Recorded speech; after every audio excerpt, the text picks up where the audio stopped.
Bonjour à tous. La chaîne GoTo aujourd'hui reçoit Alexia Dominé, une diététicienne diplômée d'État qui interviendra de temps en temps au travers de notre petit média pour donner des conseils sur l'alimentation et peut-être nous amener un nouveau regard sur notre manière de s'alimenter et de sélectionner les produits que nous consommons. Alexia, bonjour. Bonjour.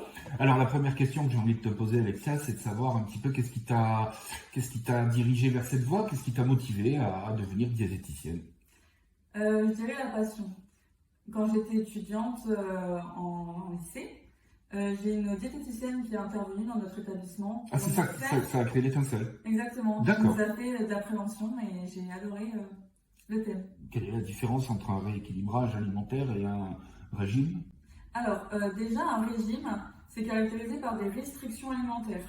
Donc, le plus souvent, c'est adapté aux personnes qui ont des maladies ou une réalimentation post-opératoire. Donc, on va supprimer des aliments. Alors, par contre, pour une réalimentation post-opératoire, on va supprimer des aliments, mais on va les réinsérer de manière progressive dans l'alimentation. D'accord. Donc, le plus souvent des maladies, il y a des aliments que les personnes ne pourront plus jamais consommer. Par contre, un rééquilibrage alimentaire, ça va être vraiment établi pour des personnes qui veulent avoir une bonne hygiène de vie ou juste une perte de poids. Donc, on peut manger de tout, mais avec des quantités vraiment adaptées aux besoins de chacun. Donc, il ne faut pas faire l'amalgame entre régime et perte de poids. On fait souvent l'amalgame, après même nous, on dit souvent faire un régime, faire oui, on a tous entendu ça déjà autour de nous. Alors, exactement. Tout le monde a déjà autour de soi quelqu'un qui dit « Ah non, il faut que je fasse attention, je fais un régime et tout ça. » Bien sûr. Au-delà... C'est pas un vrai régime pour le coup, c'est pas un régime. Parce que pour perdre du poids, on va vraiment adapter les quantités, mais on pourra manger de tout. Les régimes restrictifs, faut oublier. On a vu depuis une trentaine d'années un petit peu s'installer de manière insidieuse la junk food, ce qu'on appelle nous la malbouffe en France. Ouais.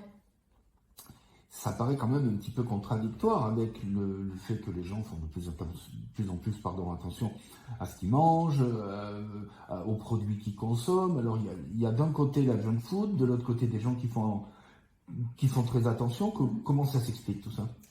Alors déjà, la junk food, quand elle est arrivée, c'était quand même de la nouveauté. Donc je pense que tout le monde s'est beaucoup... oui, il y a un phénomène de mode, bien exactement. Sûr, bien sûr. Après voilà, c'est pas très cher, c'est facile à en trouver à n'importe quelle heure, ça évite de faire à manger. Donc c'était quand même une facilité, c'était quand même aussi, voilà, comme on a dit, de la nouveauté. Donc je pense que beaucoup de gens se sont allés dessus. Oui, puis maintenant on vous la livre chez vous à n'importe quelle heure, quasiment à n'importe quelle heure en plus. Hein, donc il y a quand même un confort d'utilisation. Exactement, un côté pratique qui n'est pas très cher, et après bon, c'est gourmand, c'est bon, on va pas se mentir. Oui, mais ça suscite aussi une remarque, c'est...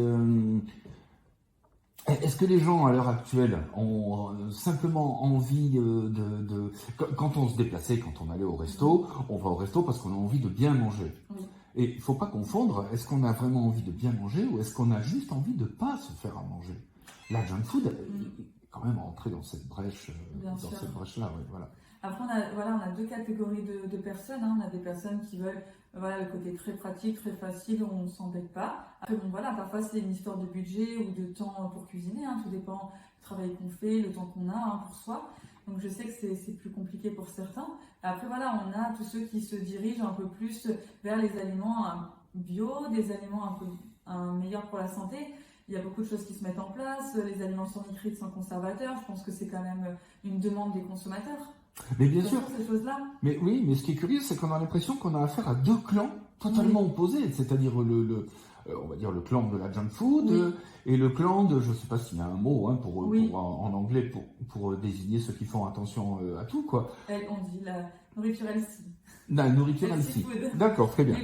Bon, ben voilà. Et donc, alors ça s'oppose pas, parce que j'imagine que quelqu'un qui a mangé pendant 10 ans de la junk food et que de la junk food, au bout d'un moment, il va falloir qu'il bascule de l'autre côté pour se rééquilibrer d'un point de vue alimentaire.